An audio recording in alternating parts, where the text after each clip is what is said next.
Okay, next question, what is law of demand. देखो कोई भी लॉ होता है ना, ये चीज ध्यान रखो, एनी लॉ उसके 4 पॉइंट्स हमेशा होते हैं। वो 4 पॉइंट्स क्या होंगे? इंट्रोडक्शन, इंट्रोडक्शन में क्या लिखोगे आप कि किसने ये लॉ बनाया, कहाँ लिखा उसने ये लॉ कब बना, ये सब इंट्रोडक्शन में आएगा। देन इज स्टेटमेंट और इंपॉर्टेंस ऑफ दैट लॉ। तो statement of law second point याद रखना।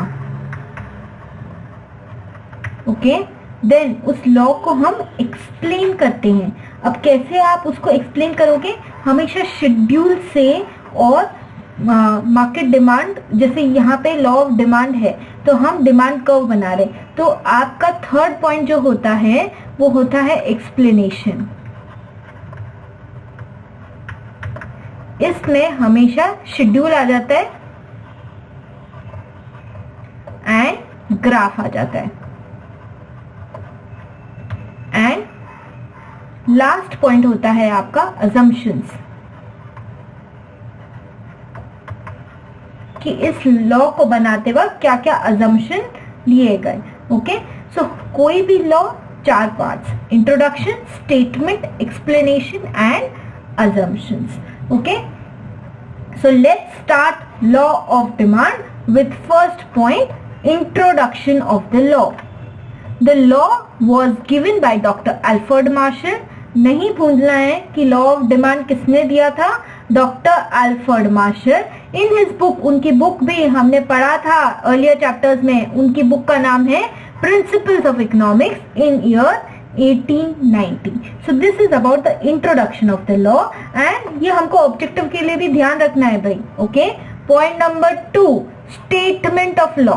One thing, other things being equal या कांस्टेंट. हमेशा स्टेटमेंट हमेशा स्टार्ट होता है अदर थिंग्स बीइंग कांस्टेंट. उसी ये 4 लेटर्स वो ही होने वाले हैं.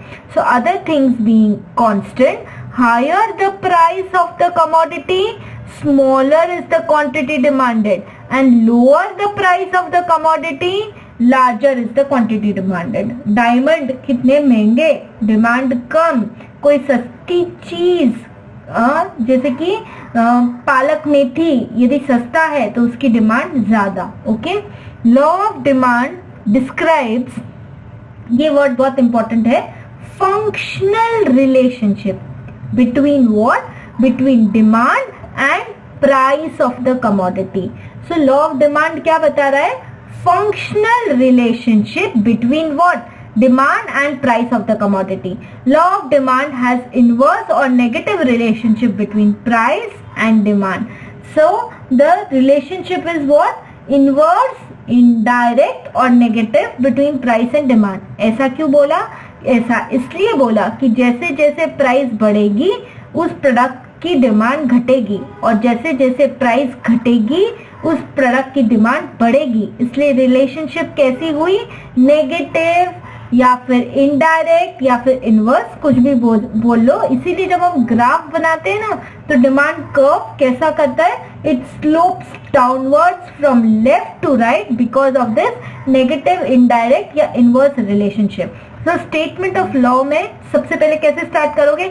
अदर थिंग्स बीइंग इक्वल या constant, higher the price of the commodity, smaller the quantity demanded, and lower the price of the commodity, larger is the quantity demanded. Simple, higher the price, lower the demand, and lower the price, higher the demand.